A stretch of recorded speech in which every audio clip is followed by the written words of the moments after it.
Now it looks like the only person left to join the game is me. My computer's trying as hard as it can, and there we are. All right, so we're ready. Ladies and gentlemen, we're going into the second best of 3 in the StarCraft 2 Grand Finals live from Anaheim, California at BlizzCon 2010. If you would like Loner to pull this series through for a first-place victory, give a cheer for Loner! And of course, Nexgenius fans, the Protoss hero from South Korea, give a cheer if you want him taking the first-place ring tonight. Up here at the north, on the old-school map, Lost Temple.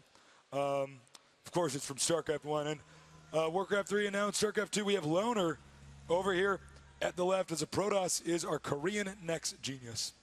And you know, the maps that they've chosen for this match are quite similar to the last maps. We have Lost Temple, which was not used, and then we have Metalopolis and Scrap Station, both maps that we saw in the last pool. So obviously these players favoring those maps, but switching out Xel'Naga for Lost Temple. Now let's talk a little bit about the history of what happened to these players in the winners finals. Interestingly enough, on Lost Temple, there's a lot of variation based upon the positions. If you are top versus right, you're close by air. If you're top versus bottom, you're just far away in general. But top versus left, what we have right now on Lost Temple are extremely close positions by ground. In fact, the exact same situation we found our players in the winners bracket, and Loner won that game convincingly with a very fast push. So let's see if Nexgenius does opt to do the same strategy twice in a row. Now, one thing to keep in mind is that the third base is just so unbelievably hard to get on this map. Look, they both share the gold base, so that's almost not an option unless you're a fruit dealer. And then, of course, over here they share an island, so that makes it pretty tough to get a third base. So you end up in situations where you have to expand to the other mains, or sometimes this gold base down here. That means that harass play, if you're using warp prisms, or if you're using medevacs, that's going to be the way you're going to win. So we might see that in the late game here. And something to take into consideration, this is an important map for Loner to win. If he loses this map, he's going to play on maps that are a lot longer. And overall, in general, the shorter the map, the happier the Terran. Absolutely, and really, honestly, Nexgenius is the one who's been doing a lot more battling. He is the player who was knocked into the losers bracket, who's had to battle through White Raw. He's the player who had to win the last best of 3, only to be given a reset in the series, not a victory. And it looks like Loner is playing very, very normally at this point, getting a barracks, a gas, and a fast orbital command. In the Protoss camp, same thing. So as you can see, this SCV here, he tried attacking the pylon. A lesser player would have pulled a probe off to try to attack it, but of course, the pylon has enough HP that he can get something out in time to do it. Look, he's going to do it again.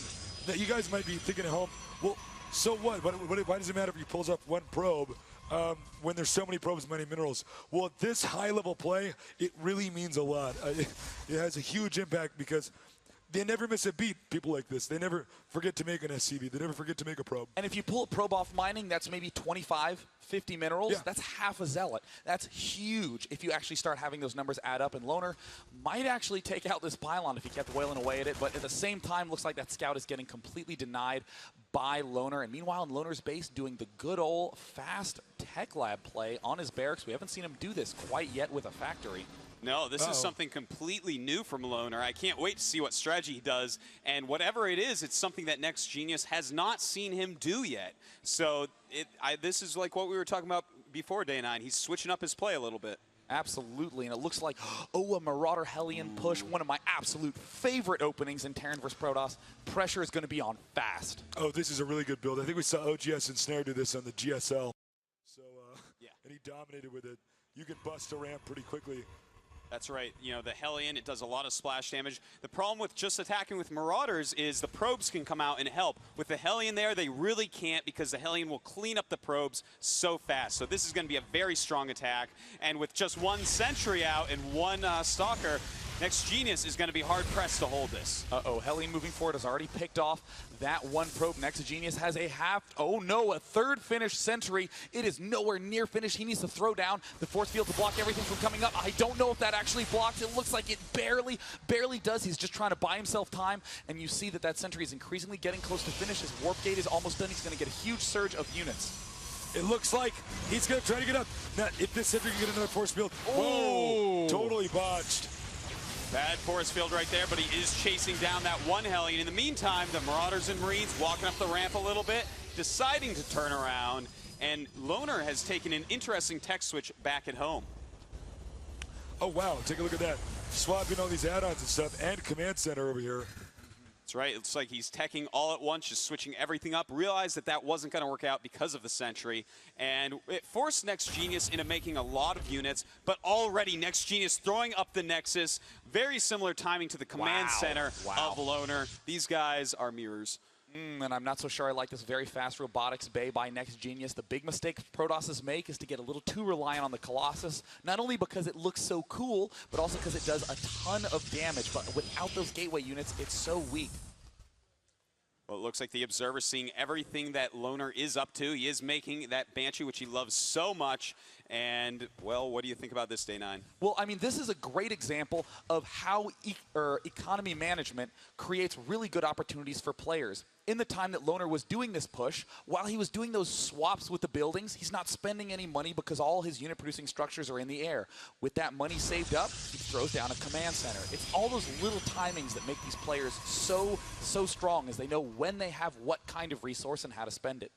That's right. Now this Banshee is going to come over and start to do some harassment as soon as it pops out. And we're going to have to see if Loner's going to be as greedy as he was in that Xel'Naga game. He needs to keep the Banshee alive. It's such an expensive unit that just throwing it away for 3 or 4 probes normally results in Loner getting a little bit behind. Now, he did see the Banshee, so he should be prepared for it. But then again, he doesn't really have a whole lot of anti-air here. Oh, nice 1 kill, 2 kills.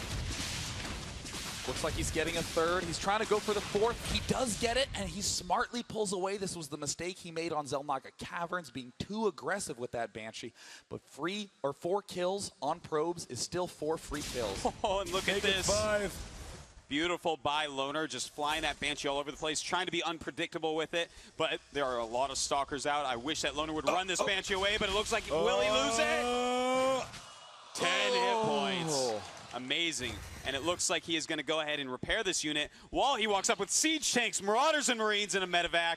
His stim, it's not quite half done. So if he attacks now, I'm not sure how well it'll do against this Colossus. No, I was about to say, we have this Colossus out here. He's got to be very careful. Targeting the Nexus. But no range down yet on that Colossus, it seems, so that Colossus is not nearly as good. He's pushing for the Colossus, takes about 100 hit points of damage. He's darting forward without any upgrades. This is like watching the last game in slow motion. He does not have any stim yet. He's going to try to get forward and actually pick off that Colossus. This could be a huge win for Loner. Well, it looks like this is a very tense moment, and Nexgenius decides to start moving out, uses 1 force field. Looks like he wanted to cut part of that army off and kill it, because if he can kill even just a small part of the army, then suddenly his army is fighting 2 halves instead of a whole.